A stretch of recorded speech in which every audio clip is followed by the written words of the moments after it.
Good evening, gentlemen. Good evening. We're live. We're back We are on a Thursday, like we said. It's the April cast. Yeah. So we're nearly there. We are. What are we now? Ooh, 2 weeks left to go in the fast.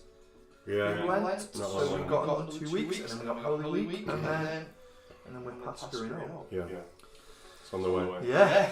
It's in the post. It's going to start talking about food. Mm. Start talking about getting some drinks in. We'll start talking about getting some sticks in. Oh, absolutely. It's, What you going to bring? Tabbies? Tabernacles, I think. Mm. Ortho sticks, aren't they? Oh, Can't go wrong. Oh, we got some guys on already. We got Tater Dawn. Tater Dawn coming in hot. Cheers, fellas. Good health. Good health, brother. So as we always do, we'll have a start with what are we drinking, what are we smoking tonight? Go on, H, what you got in? I'm drinking a Sumatra Mandeli. It's a rich, oily, dark roast. It's good. Still Lent, so we're still kind of off the... We're off the hard stuff anyway, yeah. So going with the coffee. Going with the coffee. Sorry, go for what you got in your bowl. Oh, Old Faithful. Old Faithful, same as 50-50. Cornell and Deal, Burley Flake #1. We're talking Red Virginias, Dark Burleys, Touch of Free. Touch of Free, mixed in with the Pennsylvania Maduro cigar leaf. Beautiful. It's a cracker. It's thick, strong. It's the old one too. It's the left hand jab, the right hand uppercut. It's just right. I have got I've got Highland Duncan on as well. Good to see you, Duncan. Good evening, brother. Thank you for coming in. So I've also gone for the Old Faithful, for my Old Faithful, which is Semoir, so Isabelle Maduro mix again. I'm going for the Semoir Caporal.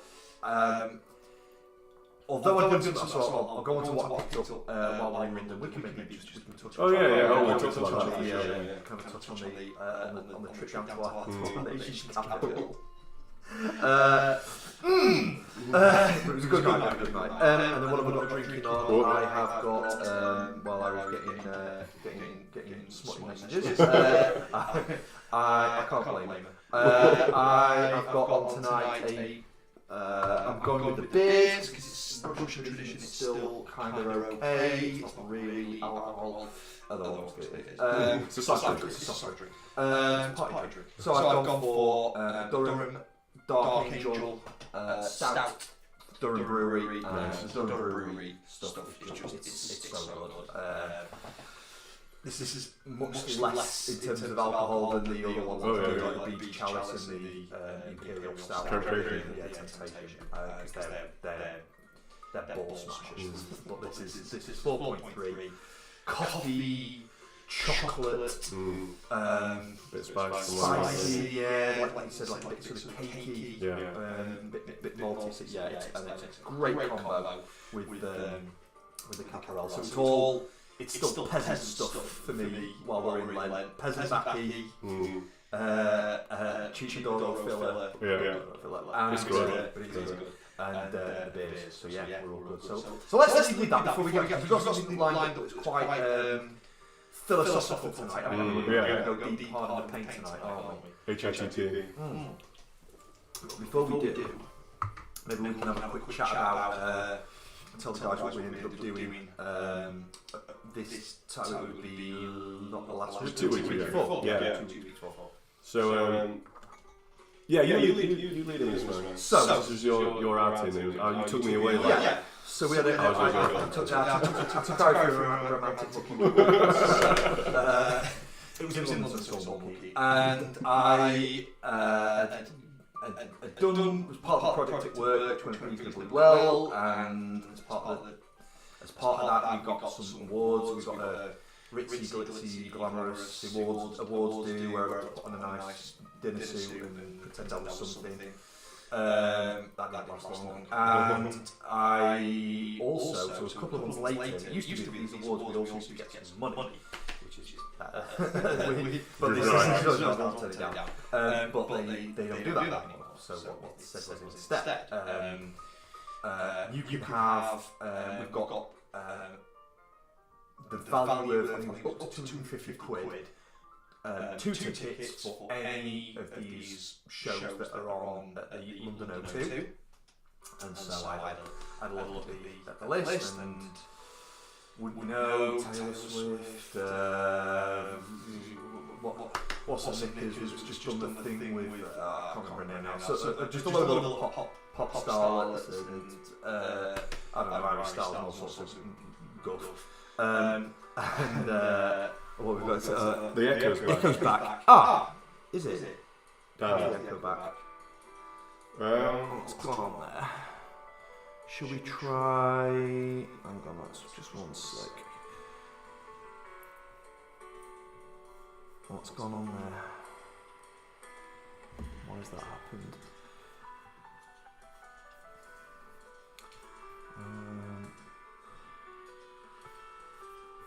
What's gone on there? We could try the phone mic. Yeah, could do. I can audio capture it. Let's try this. Let's try that. Hopefully that'll work. Just let me know, Duncan, if that's done the biz. Hopefully that's done it, because I've got two audios in that was coming in, so hopefully that's sorted it out. Yeah. So whilst that's going, if you have to restart, we'll restart. Yeah, let us know how that is, Duncan, please. But yeah, so we went down. I went down the list, had a look down the list, and the list wasn't good. It wasn't great. So I ended up skipping on a couple of pages, and wouldn't you know, halfway down the page was UFC London, and I said, that'll do. Yeah. That was pretty good. Yeah. I know I'm going to be up for that. In being of a martial persuasion, a martial bent. Let's give that a go. So away we went, and I picked up the tickets, and we booked a Travelodge just outside, or a Premier Inn just outside the just near the venue, not too far from the venue. Annoyingly far enough that you couldn't actually walk to the venue. Yeah. You could almost see it from where it was, but you'd have to cross the river. So we got that going on. But we went down, and do you want to take it from there, man? How we got on with the night itself? Well, it was great. I mean, do we want to talk about the day, or we're going to talk? Yeah. Let's. So we had a little time there, didn't we? We visited Covent Garden. We went to the Cigar and Snuff, which, you've always said it's a tiny little place, but I didn't realise it's like a cupboard. Like you walk in, you just room for maybe 3 men to stand. Yeah. But a good selection of high quality pipes, Petersons. Yeah. Even some Italian kind of artisan ones. I think there was Sir Jacopo and Castello in there. A couple of Meershams as well, didn't they? I think. Yeah, and Meerschaum Siggy holders. A few cigars, mostly Cubans, but a few New Worlds. And you got some cabbies, right? Yeah, right. And some English. And some English flake. So they do two varieties. They do a load of different varieties. They do sort of 50-50 aromatics and good. No, I think it might well have been ours. Thanks, Duncan.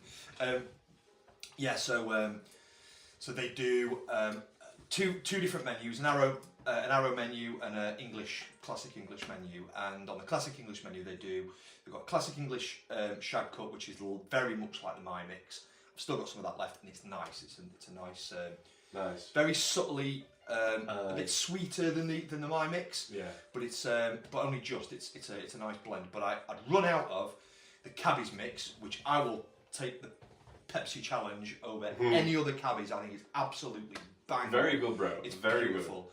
Good. And what they call the classic English flake. Now they're a little bit naughty with this, I think, because we ordered some last time. We had some a couple of years ago. And I brought some round, and I opened it up.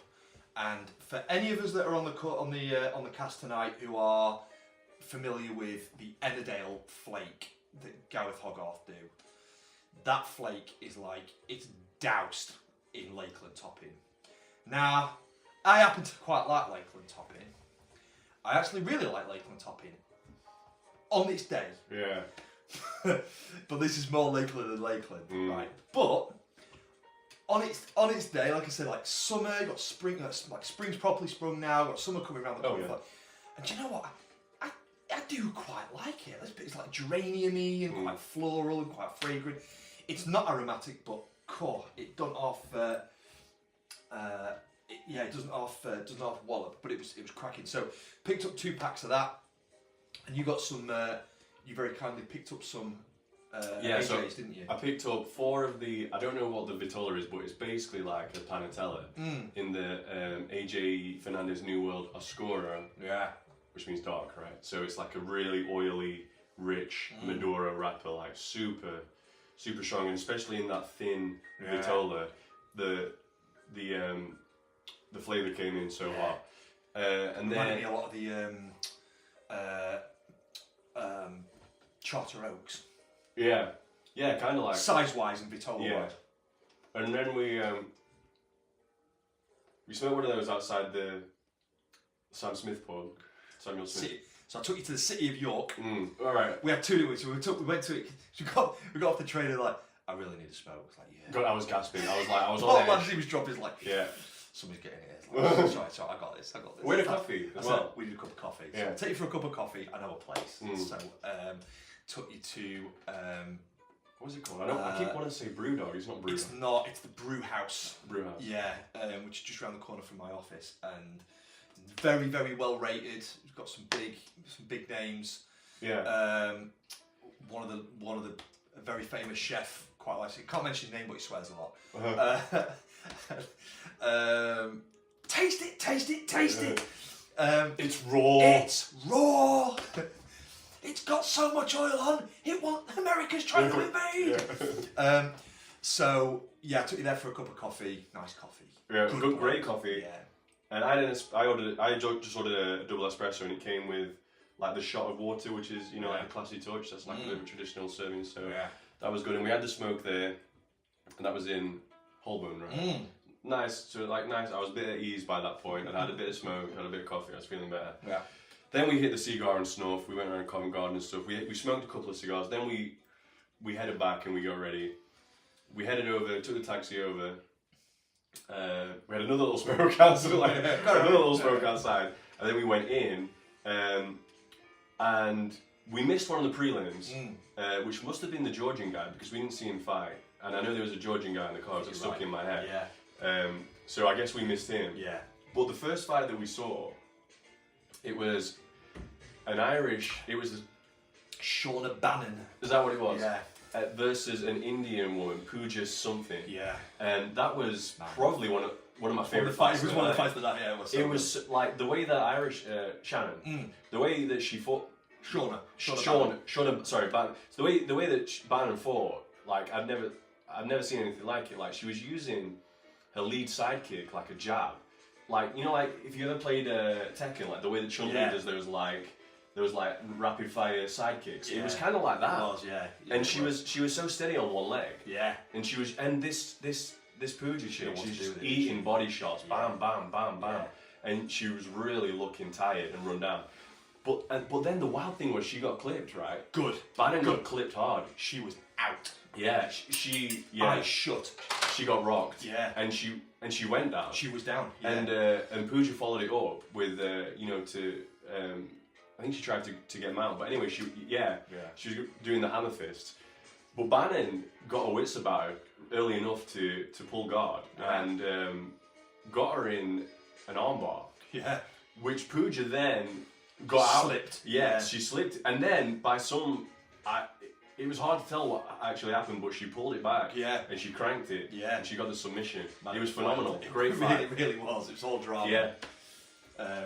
And there was a couple of other good fights. We saw a couple of iffy decisions. We saw a guy get his head split open.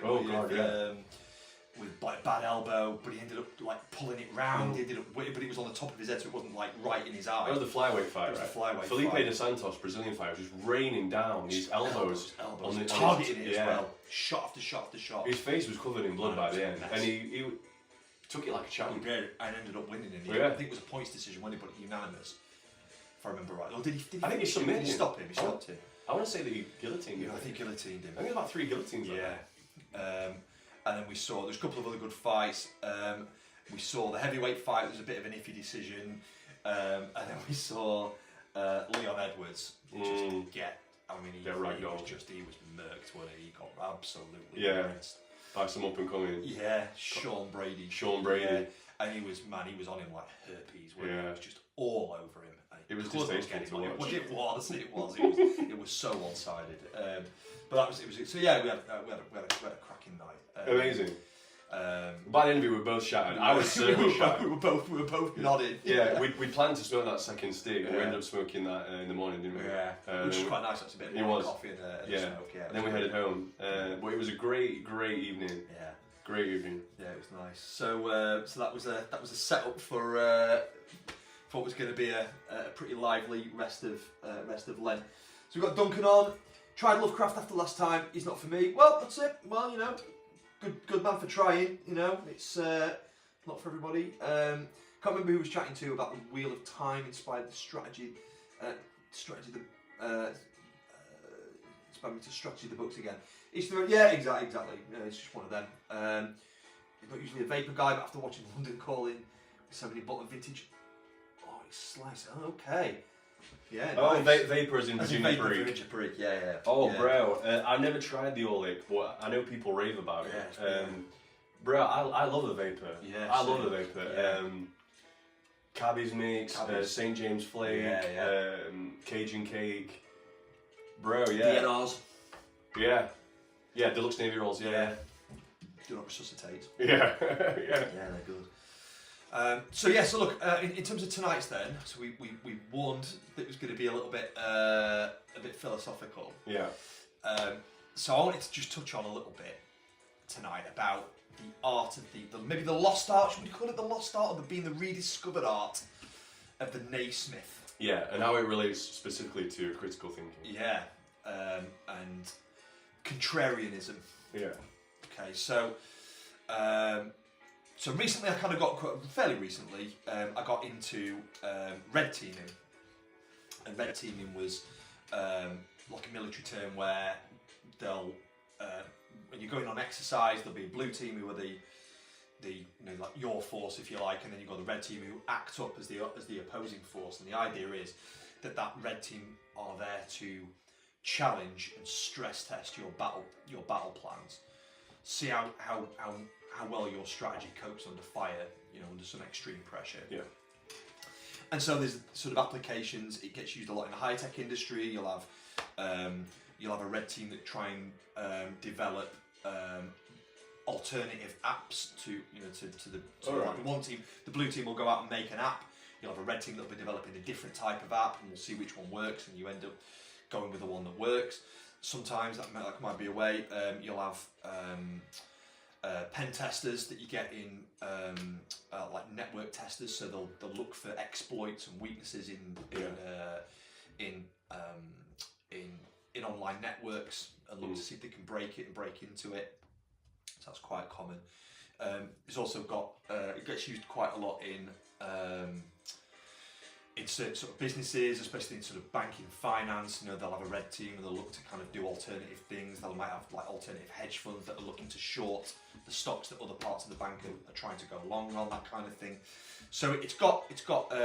Sorry to cut in, but do you know what that made me think of? Like, if you've ever been in any kind of like particularly male-dominated working class kind of environments, you get a lot of breaking balls. And I think that's the same principle. It is. Because what they're doing is they're seeing is, does this guy stand up to stress test? Heart check. Yeah.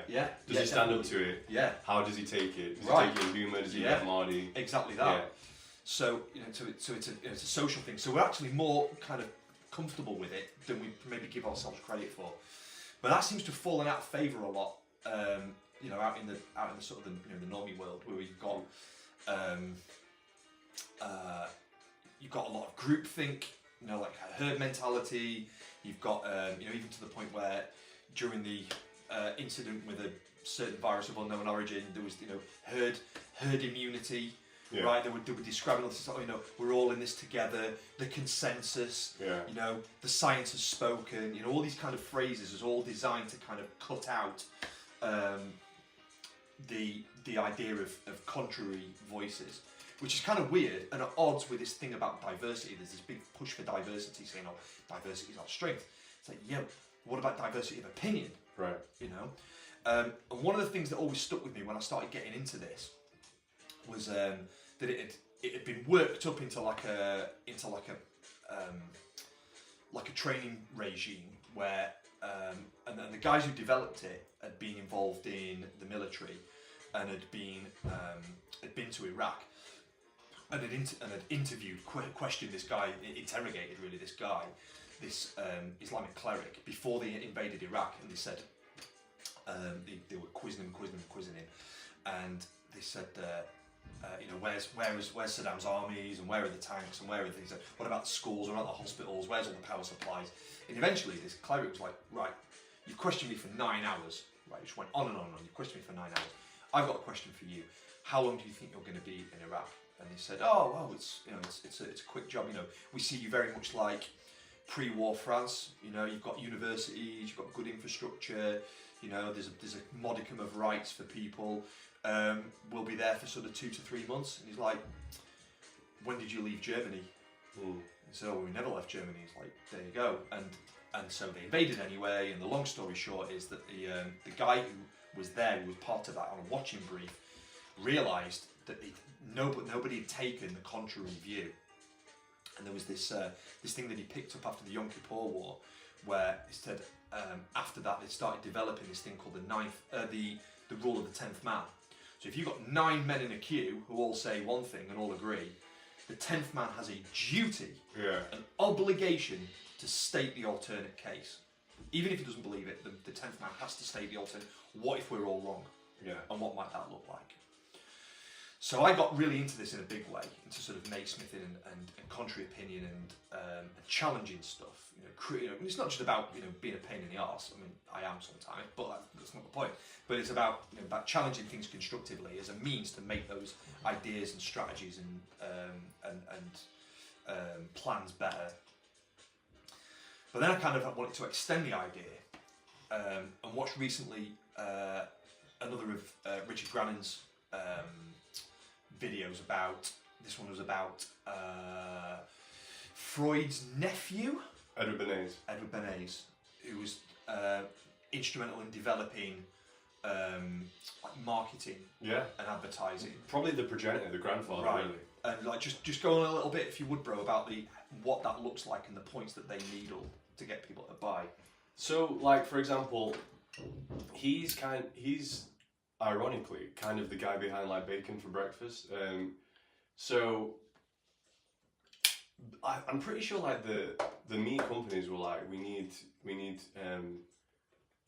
to be selling this, and we want you to find an angle for it, and he just kind of convinced everybody that like it was this quick to cook kind of like healthy kind of thing, and to be fair, I mean he's kind of on the money with that. There's nothing wrong with bacon for breakfast, but like at the time, another thing that he's responsible for is that women weren't really smoking. Yeah. And so he did this campaign that they were like liberty torches, that like women lighting up. That's like sticking it to the man. That's them taking their and that was really, really successful. Yeah. So what he did there is he created.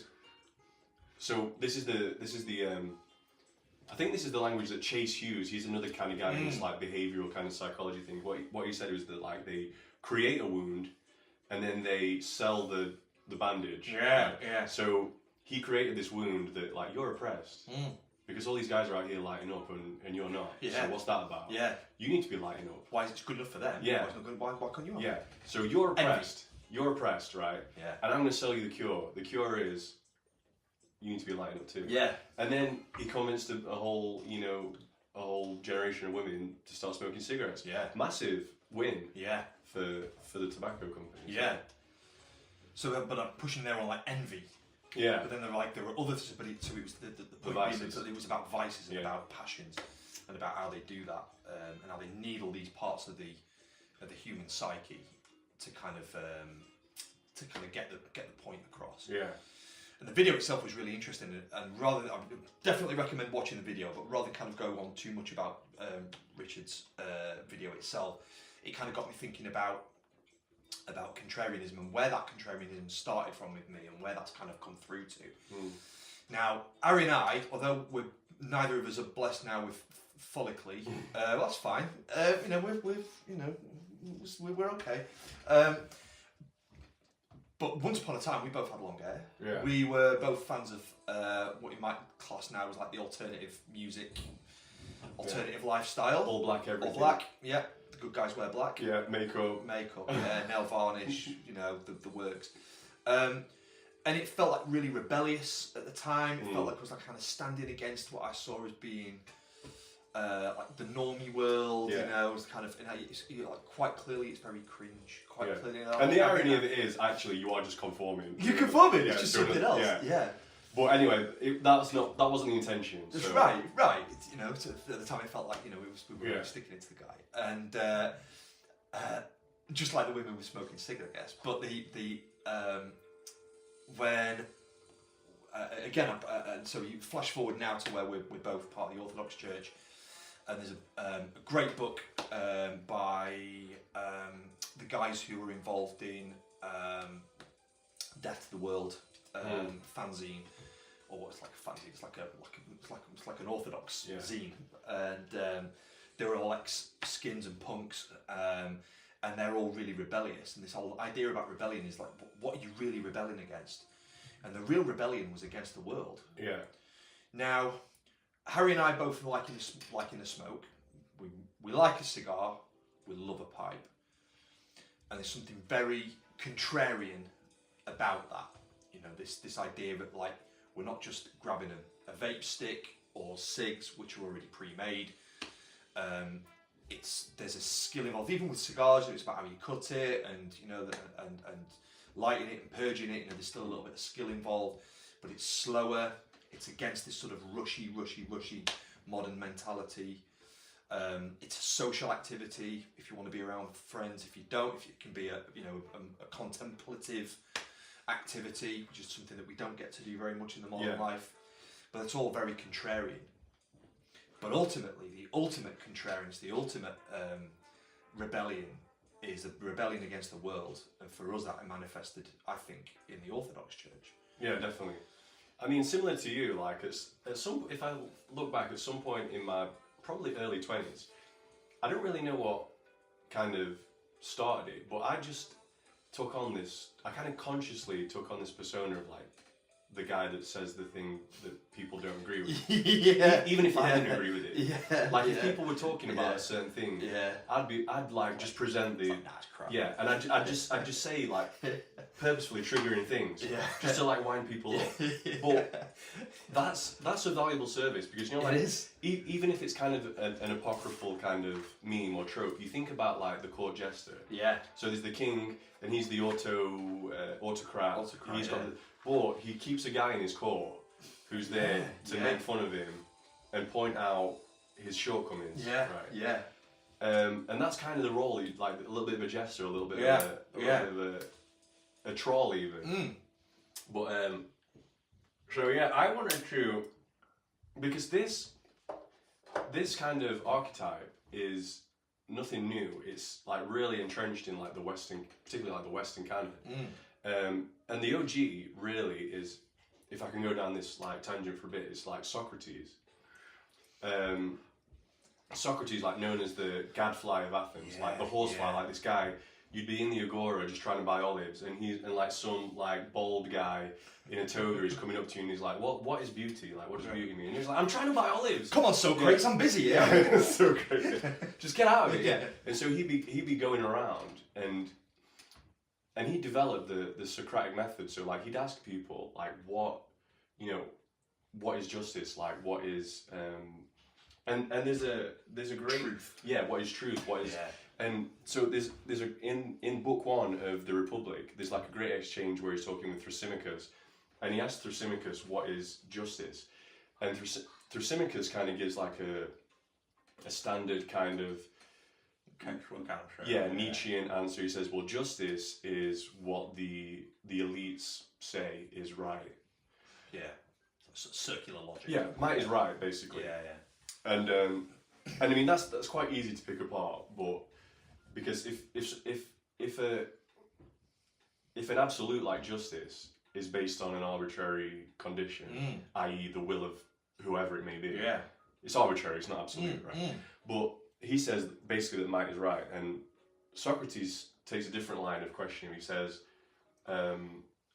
do those in power make mistakes? Yeah. Thrasymachus has to agree. Yeah, they do. They're fallible. They're people. So he says, well, what if the ruling elite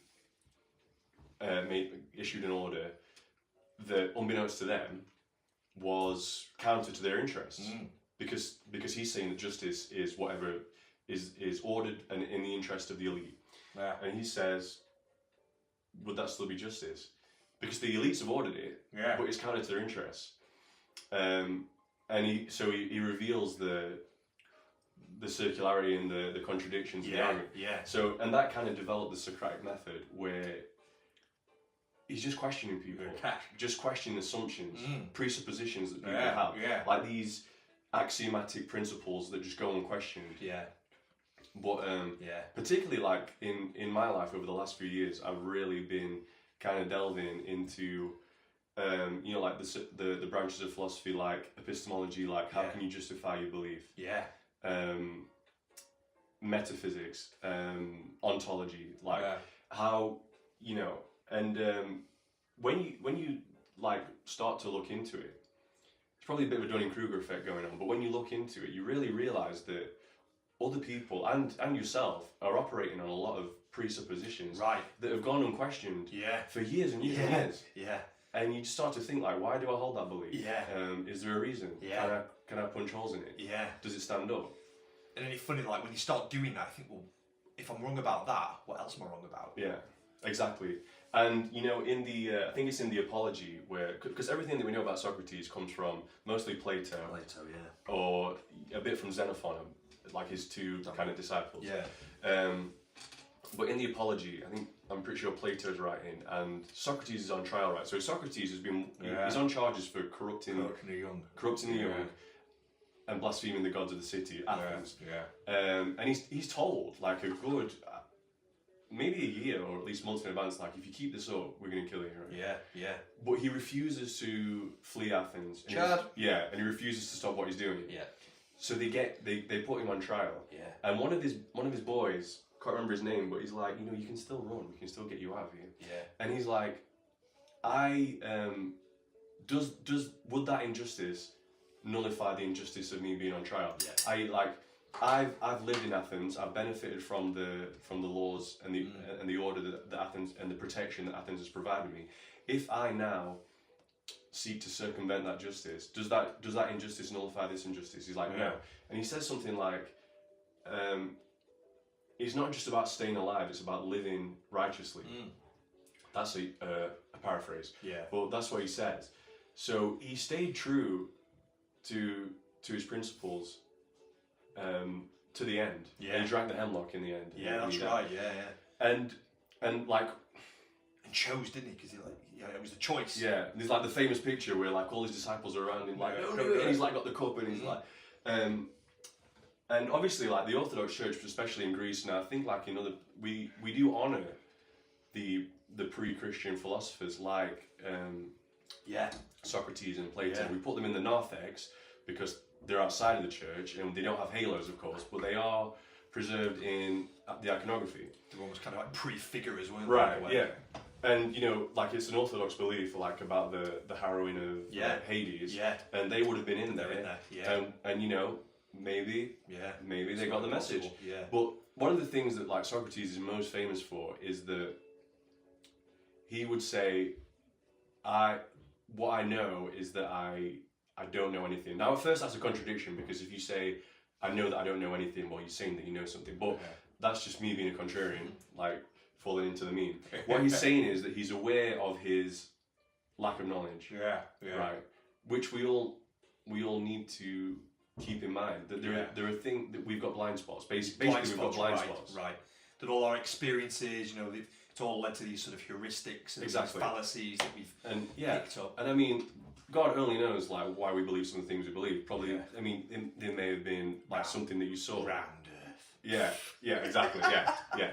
space. Things that you've been told that you took on faith. Yeah. Because someone in a white coat said it. Hunting. I remember the thing about hunting when Scott had challenged me about that ages ago. Yeah. Saying about what it was all about and the like sort of the symbolism about it. And all I really come to terms with was like, yeah, it's bad. It's a bad thing. And it was only when I kind of really challenged myself, like, is it though? Is it really? Yeah. Is it such a bad thing? And what's going on and the action toward and where that came from and it was that was a in a small way that was one. But also, if I can just kind of drag us back to Greece again for a moment, because one of the, I suppose the Romans would say a doctor of the church, but one of our great hierarchs, probably one of the, if not the greatest of the three hierarchs, St. John Chrysostom, himself being like a massive contrarian, big time. speaking truth to power, and called out called out several people actually, called out groups of people, shall we say, worth a look. But amongst them was the Empress herself, who had a statue of herself built out of silver, and he said, effectively, like he compared her to Herodias, right? To Herod's wife, and the emperor. He and the emperor got on very well apparently, but he and the empress couldn't stand each other. Yeah. He couldn't stand the empress, and so she didn't take it particularly well. She didn't see the funny side, and had him yeeted out to Georgia. It was eventually Georgia, but he yeeted him somewhere else first. I think it was. I'm probably butchering this, but I think it was Cyprus. All right. Moved him out, and it wasn't far enough. Or it might have been Antioch. I can't remember where it was, but anyway, he got booted. He got the boot from Constantinople, and he got booted out to it. It wasn't far enough. He was still able to effectively run the church. His flock loved him. Yeah. His congregation loved him. The people loved him. He was a great hierarch, and I mean that in every sense.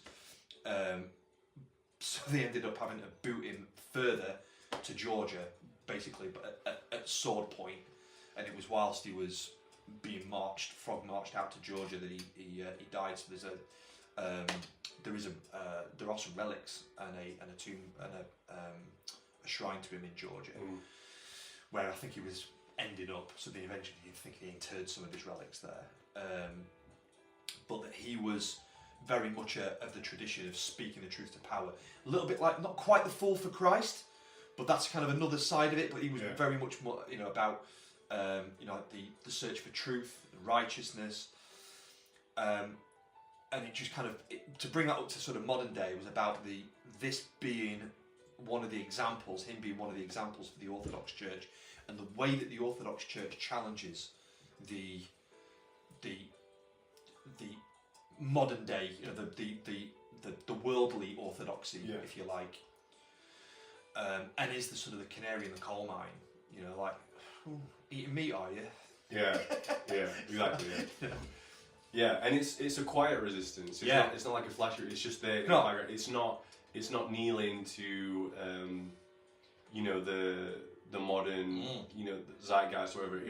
It's quietly rebelling against all that by. It's not bending over backwards to be relevant. No. Or evangelical. Yeah. It's just quietly in the background doing the same thing that's been doing for 2,000 years. Yeah. And extending an open hand to anybody willing to come and see,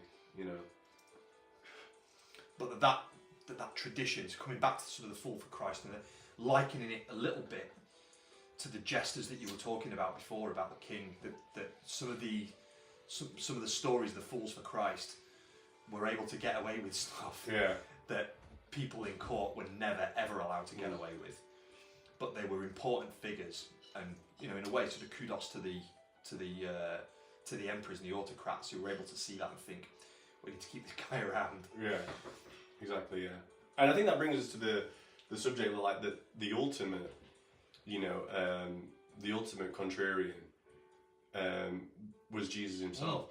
So Jesus, comes into his ministry. Yeah. And he runs up pretty quickly against the religious order of the day. Pharisees. Yeah, and he's not shy about calling it out, and he will not. He will not back down. I mean, the life of Socrates parallels his. I'm not comparing the two in terms of who they were, what they did, but it does parallel each other. Like they both ran up against the authority of the day. They were both told that if they don't pack it in, something bad's going to happen. Yeah. They continued anyway up until the point of their death. Yeah. So I mean, like, and gladly accepted it. Yeah, exactly. Both could have got out of it, didn't, chose not to. And like the bit the passage that stands out for me is where, you know, Jesus is saying, like, you know, you're there tithing dill and mint, weighing every little sprig of herb. Yeah. And meanwhile, you know, you're just these whitewashed tombs. Yeah, yeah. So he's like really drilling down on, and it goes on and on and on that the wont to use scribes, Pharisees, hypocrites. Yeah, nest of vipers, brood of vipers, and you know, the flipping of the tables. Exactly, you strain at a gnat and swallow a camel. Exactly, yeah. He didn't get crucified because he was a cool guy who was a nice guy. Yeah, meek and it's like, you know, kind of got this idea that meekness is this like oh yeah, it's all cool, you know, whatever you want. Yeah, exactly. No, that's not what it is. No, there was a confrontational aspect to the faith. Yeah, it's dispassion to the world. Yeah, and the you know, the women of the elite basically, and even if you're doing that, even if you're doing that in a non violent kind of way, you're going to invite the ire of the crowd. The violence is going to come because you run up against it. You run up against it by your quiet rebellion. Yeah, and then it's almost too much to bear. I mean, like for people who are hearing it, who've invested their life, who've gone with the herd. Exactly. That it's too much to bear. You know, I'm always minded of where they say about, you know, the Pharisees tore their shirts. Yeah. And I think the animation. I forget the name of the channel Harmony. now. Harmony. And it just illustrates it just beautifully. You know, like the ripping that their eyes are bulging. Like straining at him. You know, liar, blasphemer. That it cuts to the heart of what they've got wrong, and it's like while by the way he's tied up and he's being beaten, they're still losing it. Somebody's got to do it. It's got to do it, you know. So, but they can't stand it. You know, it's anathema to them. It's kryptonite to these people. And you often find I just find it like it not really that much has changed. You know, when you know. Let's give an example, not sort of connected it with the faith at all, but like let's look at an example of when somebody says to me, "Oh, I can't stand this particular president," right? and you're the way that because you when I was speaking to you about it, and you're like, "Oh, I hear it a lot," but I always ask, "Why? Yeah, why? Why don't you like him? What's the problem?" Like, well, he's a this. Yeah. Okay. It just comes down to like insults, buzzwords. Ad hominem. He's a this. Yeah. He doesn't like those people. Yeah. He said that. It's like, yeah, okay, but what? No, he's a this. He's a that. It's like, yeah, okay, well, you know, but why? Why? Yeah. Why? And they can't answer you. And that's the Socratic method in action. Yeah. It's like just questioning to reveal assumptions. That people are holding, presuppositions. Like, well, why do you hold that belief? Can you justify that belief? Yeah, and it's amazing. Like, and then it's amazing that even by going through that process, people still get really angry. Yeah, they don't like it. I'm just asking a question, and I go, it's a question. Yeah. It cropped up a little while ago, and it was actually me that had done this. So this is a bit of a confessional now. So I'd had a bit of a set, not set two. I thought it was a set two because I was getting really angry with my boss, who I actually got on really well with, and he's quite contrarian as well. But I'd said, I can't even remember what it was that we'd raised. We were in a meeting, and he'd said something, and I said something back. I'm like, no, it's not. It's like, yeah, it is. And I got really angry, and eventually he just said, look, they're just opinions. It's like, don't worry about it. It's like, you've got a view on it, that's fine. I'm like, you're right. Yeah, you're right. And stop being so butthurt about it. Yeah. But and then eventually I apologised. Like, don't apologise, it's fine. Like, you've got a view, it's good for you. Yeah. They're just views. I think we've lost a little bit of that. I don't know whether that's social media that sort of amplified this herd mentality. Yeah, Like, you got more clicks, you know, more likes, so you can't go against something that's got loads of likes. Because, you know, there's, oh, well, you know, loads of people have liked it. These can't all be wrong. Yeah, they can. Yeah, that's the appeal to numbers, appeal to bandwagon fallacy. Yeah. Just because a certain belief has a large number of 50 million Frenchmen can't be wrong! Yeah, it says nothing about the truth of the proposition. Right. Right, you know, the very heart of it, you know, like the essence of the point. So, and nothing ripped the veil from my eyes. If it was, I mean, the veil was already starting to fall to bits a little bit, but it fell to bits a lot over the period of Karanka. That, you know, some of the decisions that were being made, you know, people were saying like, yeah, it's fine. Like, yeah, none of us are going to go and work in the office now. Like, you know, we're all going to work from home. I'm like, well, how's that going to work? Yeah. Like, yeah, it'll be fine. Yeah, we've got to do it. Like, it's going to sort it all out. It's like, is it? I know, yeah. And if you think about the language that was coming out from, like, you know, the government outlets, the official, it all presupposed that everybody agreed. Yeah. It's settled. Yeah. The science is settled. You know, whenever somebody says someone's appealing to, like, usually science or studies, and they'll say they'll use the phrase "we know." Do we? Do we know that? Who's we? Yeah. And that, it did a lot of damage for me. Oh yeah. To the thing, and it opened up, but also it opened up a couple of pathways upstairs, and that was, funnily enough, that was at the time when I started to really get into the contrarian stuff. Yeah. Because it felt like I was going mental at times, Yeah. and it was only like when you know we'd hook up and we'd say like, what's going on, man? Yeah. You know, and we both kind of be like, we agree, which is bad. So that what they're gonna have to put us in a van, and they're gonna have to come round and get us in a van and hold us down, because that ain't gonna happen. But when you told people your views on this, they were like, they couldn't stand it. Like, No, yeah. You're gonna kill people. Yeah. You're reckless. You're endangering people. Don't you feel bad? And what it reminds me of, and it's a little bit cringe to make this comparison, but because it's a bit played out, but it reminds me that in The Matrix when Morpheus, I think it's the first time that he takes Neo into one of his training simulations, and he's walking him through, it looks like New York or whatever, and he's like, you know, the people in here are not ready to be unplugged, right? Yeah. And not only not ready, but they will actually fight Yeah. to uphold the system that is keeping them. Yeah. Yeah, do you know what I mean? So you run up against that all the time. Yeah. If you ever express anything in any kind of subject that runs contrary to the accepted narrative. You know, people. It's funny, especially even like films and stuff. Like, oh, it's like, isn't Schindler's List a great film? It's like, well, you know, no, I don't like it. What do you mean? You can't say that. Why not? You know, like, it's like, you're not allowed to say that. You're not allowed to say that. That says who? Yeah. You know, it's a great film. It's like, well, says who? You know, Got a few good scenes, yeah. but as a whole, Make some important points at times, especially the little girl. So there's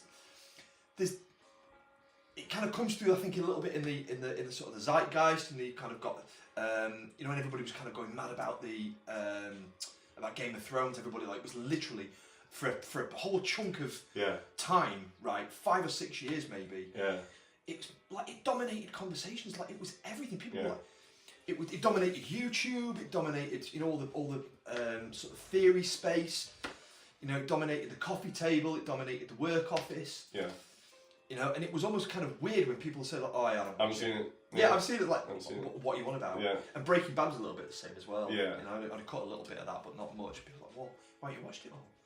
You know, it was kind of, and it was funny because especially with Game of Thrones, how it ended up turning out. It was like, Yeah, and nobody liked it. yeah, and it's just gone away. I still haven't seen that. Yeah, not missing it. Got to learn to end it. Got to learn to finish. Gotta wrap it Go up. for the big finish. So yeah, it's just a quick check. So it looks like we might well have lost quite a lot of it. Yeah. That's fine. We said we were going to go hard in the paint. Well, that's Yeah. fine. That's fine. So yeah, so I thought you know, maybe we touch on that a little bit, and then also about in terms of sort of bringing it again to maybe some of the to some of our hobbies.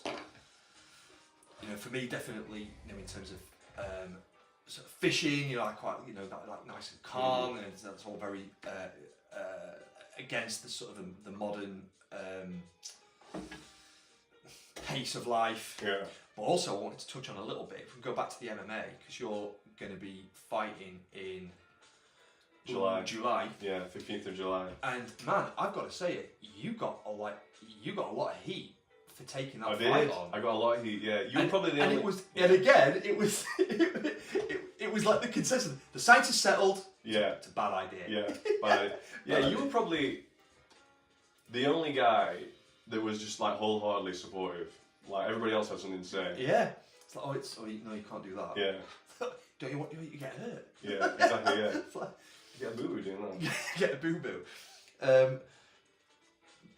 But we were kind of coming to the bringing it a little bit back to orthodoxy and saying about the Christian martial traditions that we had a chat about while we were down in London, and especially again bringing it back to Greece. And you made the point that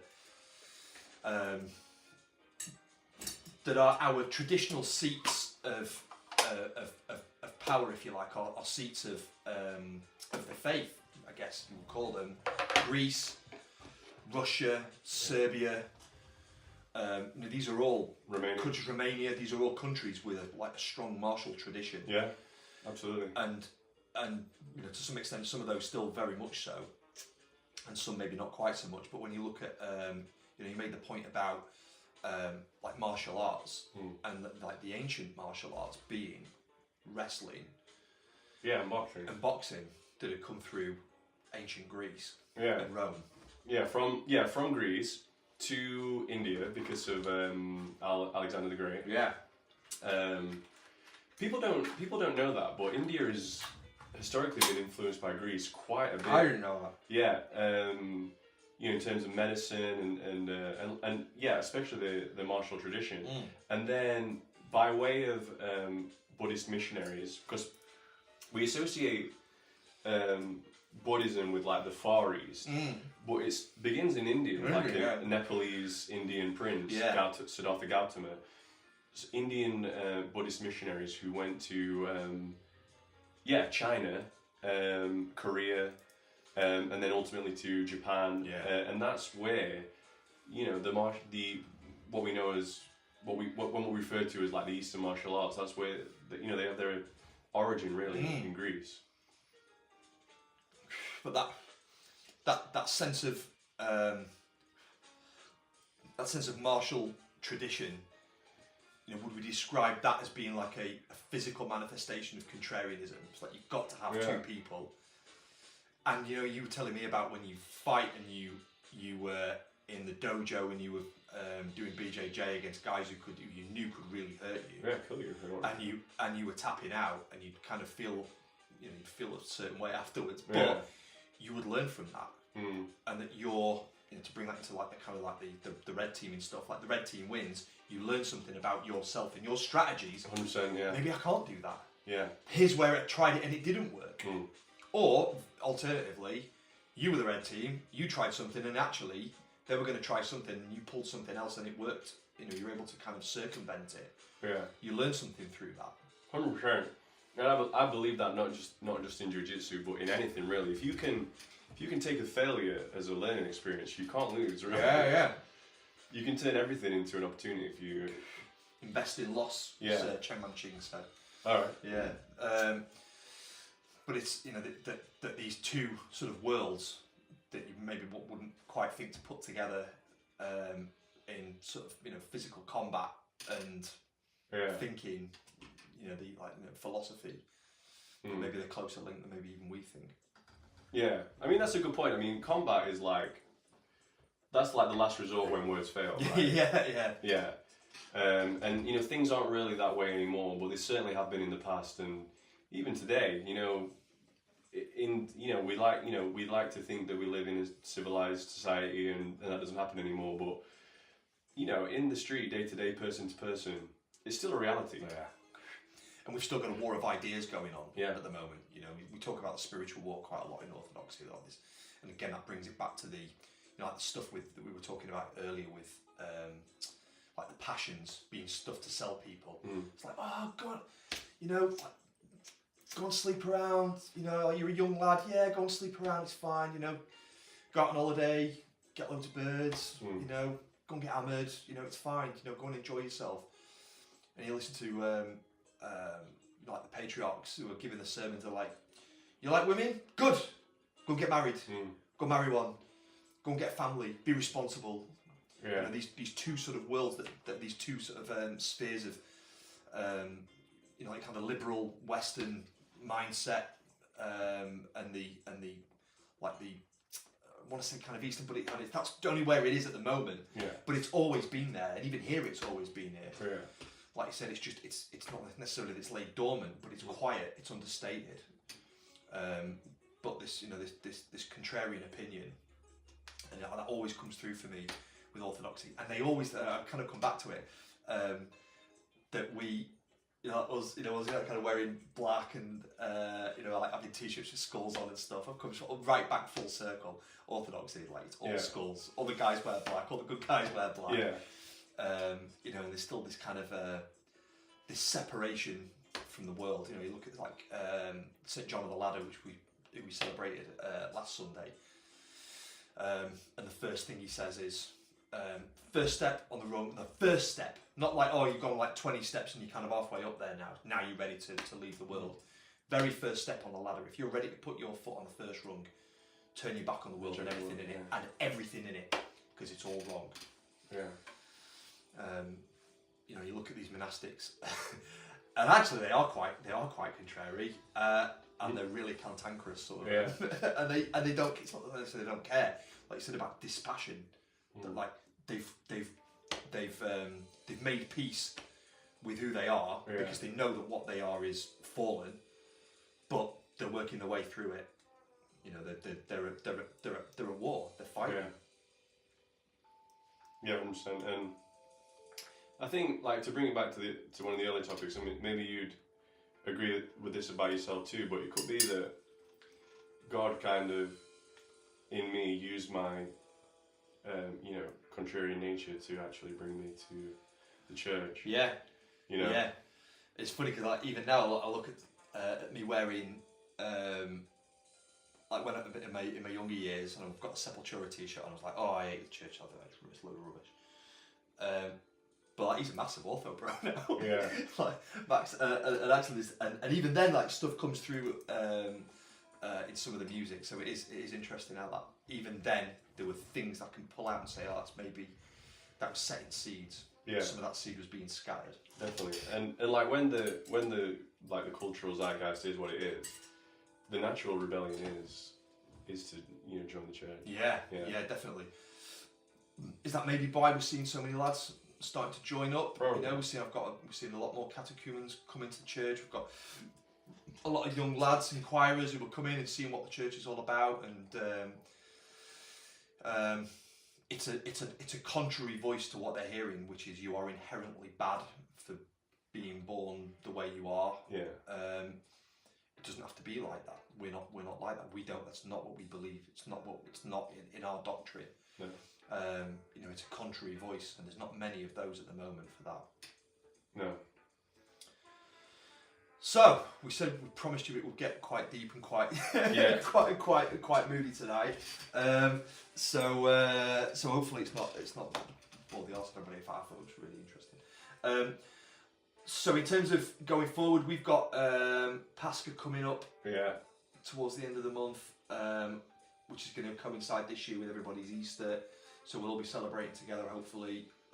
All the guys in Rome, all the Western churches, we're all celebrating all on the same calendar this year, which is not on the same calendar, but at the same time this year, which is great.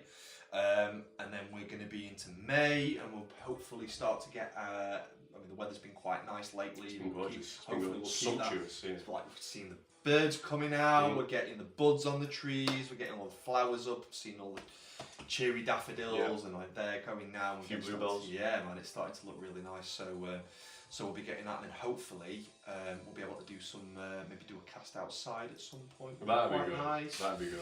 Get a fire on. Yeah. That'd be good. We could do it in an evening. So yeah, it's good to have everybody on tonight, especially Highland Duncan and Tater Don. Yeah, thank you, lads, Thanks for in. joining on, and then hopefully we'll make sure that we sort the audio out next time. I'll make sure that sort the audio out next time. So yeah, next one will be in May. Yeah. Maybe we can check in over Easter. Maybe, a quick one. Just a quick one. Yeah. We did it last year. So. Sticks and Yeah. sticks and whiskey. Yeah. Good.